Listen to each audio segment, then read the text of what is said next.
This is the new Maruti Suzuki Swift, and if you have been following the news, you will know that it now comes with a new engine.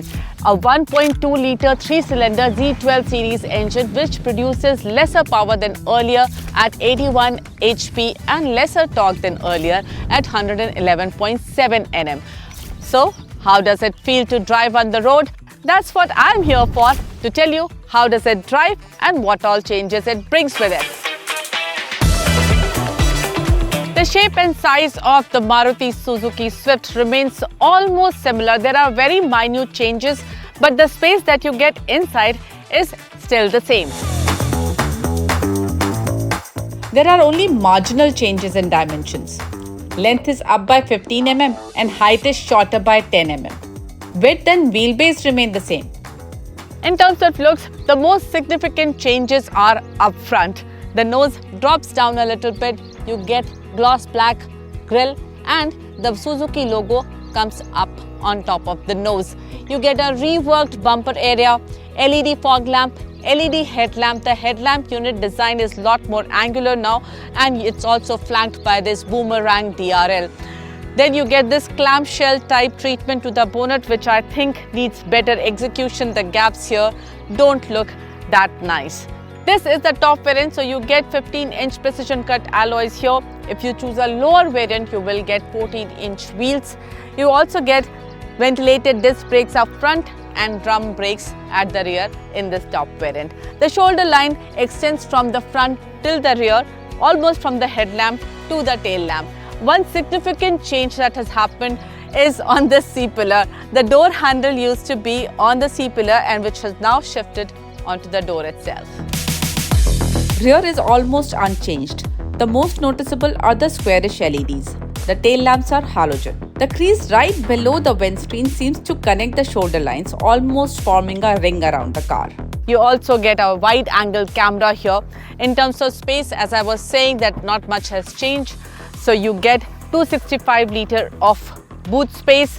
The boot space is fine. I have kept my bag. If you have this small size bag, you can fit a couple of them. But if you have a bigger bag, maybe one bigger bag and a small bag. But the bigger problem that I see here is that the boot lip is too high, making it difficult to keep stuff in and take them out.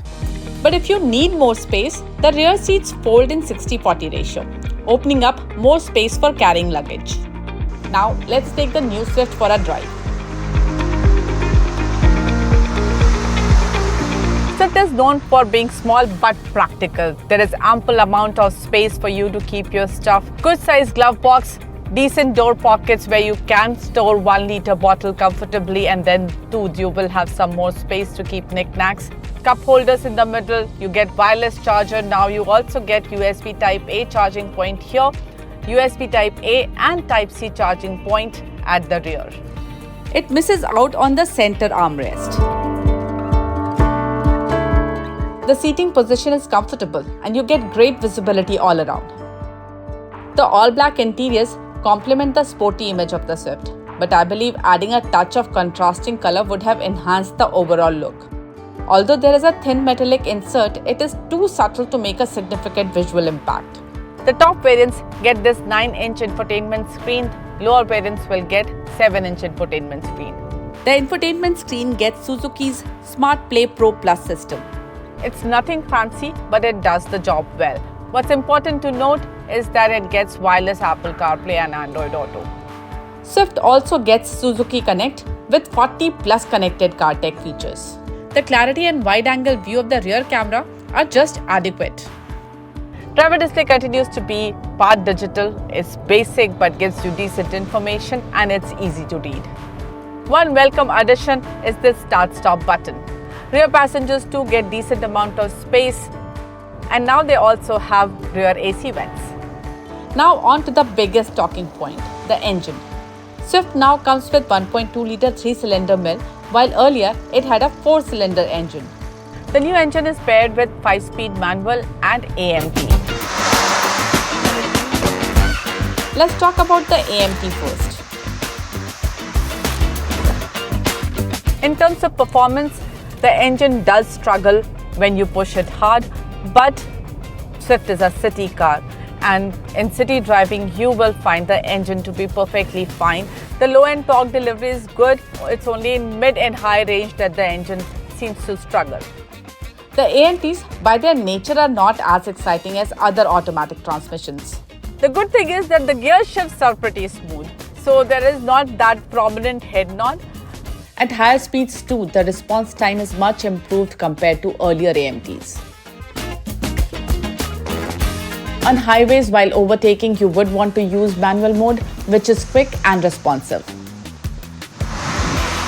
The ride quality is very good. The suspension handles bad roads and big potholes extremely well.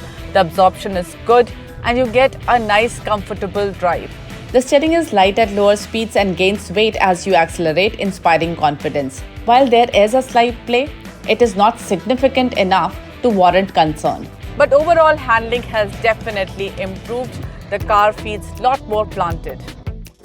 The reason Maruti has chosen a 3-cylinder engine over a 4-cylinder one is to give better fuel efficiency.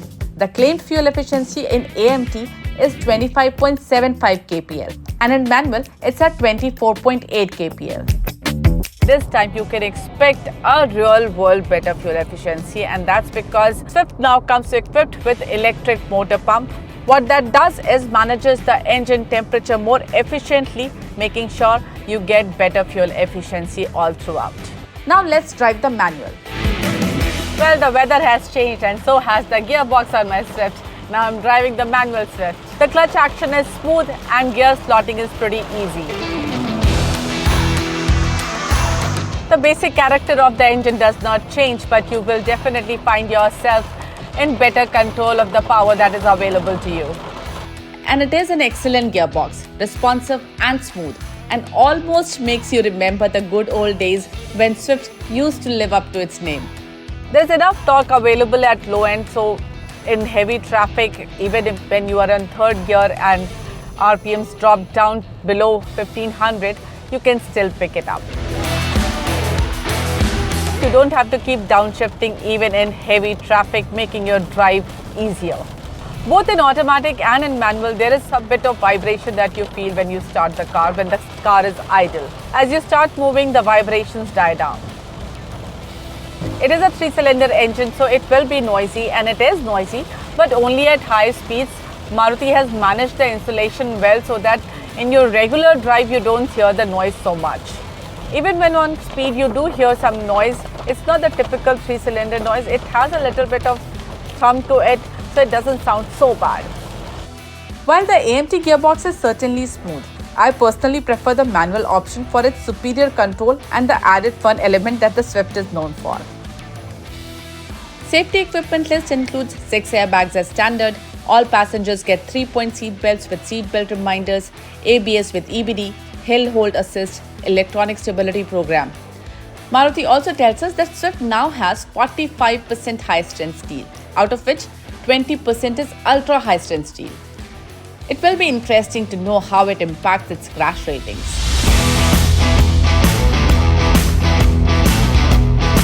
The 4th generation Maruti Suzuki Swift feels like a more mature product that ticks all the right boxes. It might not blow your mind, but it will satisfy all your needs. It offers a range of features, though it lacks popular sunroof.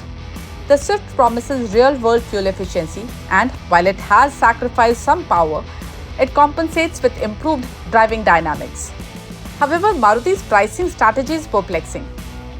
The Swift's prices range from Rs 6.49 to 9.64 lakhs ex-showroom, very close to its bigger sibling, the Baleno, which is priced between Rs 6.66 to 9.88 lakhs ex-showroom, a difference of less than 50,000 rupees. This makes the Baleno a significant competitor, offering everything that Swift does and more. Given this fact, would you prefer the larger feature-rich Baleno or the more fuel-efficient Swift? Let me know in the comment section.